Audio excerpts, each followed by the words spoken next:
Three more NBA games on tap tonight, and I've got a free play coming up on the Pistons Knicks, game number 3 of that series, which is currently tied one apiece. Hi, everyone. Al DeMarco here, general manager, DeMarcosports.com. Couple of quick notes.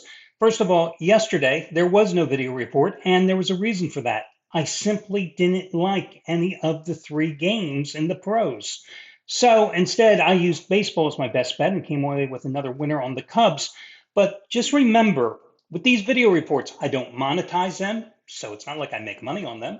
I also have no sports book to push you to, which is the reason 99.9% of the people in this industry actually do these video reports, because they make money, commissions, let's call that, on signups when they push you to a sports book.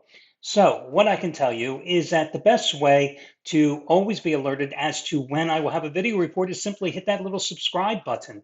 I know most people on YouTube are like, subscribe now, hit the like button, hit the like button. I don't really give a damn. That's just being honest. I'm just telling you for your convenience. Then there are days like today where real life interrupts. Let's see, 3 doctor's appointments today so far, and 1 more coming up. The minute I get done this video report, I'm out the door. So there are going to be days when I'm going to be up later than other times. So anyway, hit the subscribe button. And with that being said, let's move on. Let's see, the video report here, the free picks, 47 and 18 with the last 65, a 27 and 10 roll with the last 37.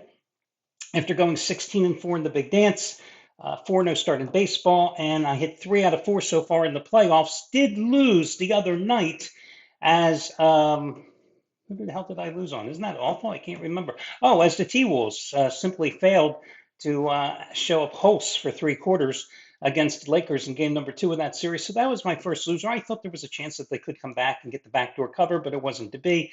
But again, 47 and 18 run, hitting 27 of my last 37, and that's a streak that dates back to October, I believe, in all sports combined. I can live with that. Okay, tonight, the free play is going to be on the Pistons as the slight home underdog, plus 1.5 against New York. Listen, you saw how competitive game number 1 was until the Knicks went on that incredible 21-0 roll to ice the win and the cover. But in game number 2, the Pistons, a team that won 3 out of the 4 regular season meetings, came to play, and they got the job done and stole the home court advantage in the process.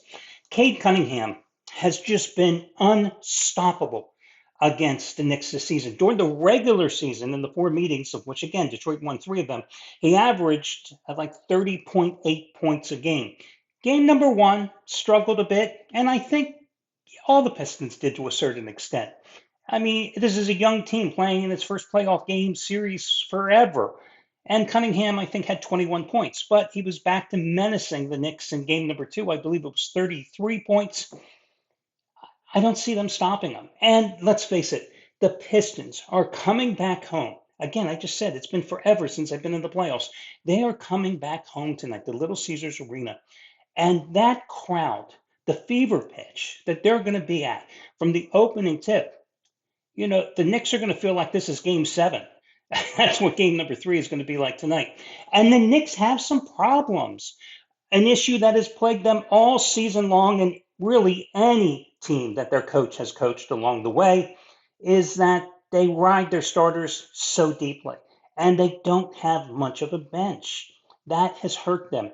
Look at the production that the Pistons are getting from their bench here in the first couple of games. That's something the Knicks can't counter. The other thing, and listen, I don't think Bickerstaff is that great of a coach, but I have to give him credit that he's done what so many other teams this year have done in containing Karl Anthony Towns, who, next to Jalen Brunson, he is the Knicks. That's why they went and they got him.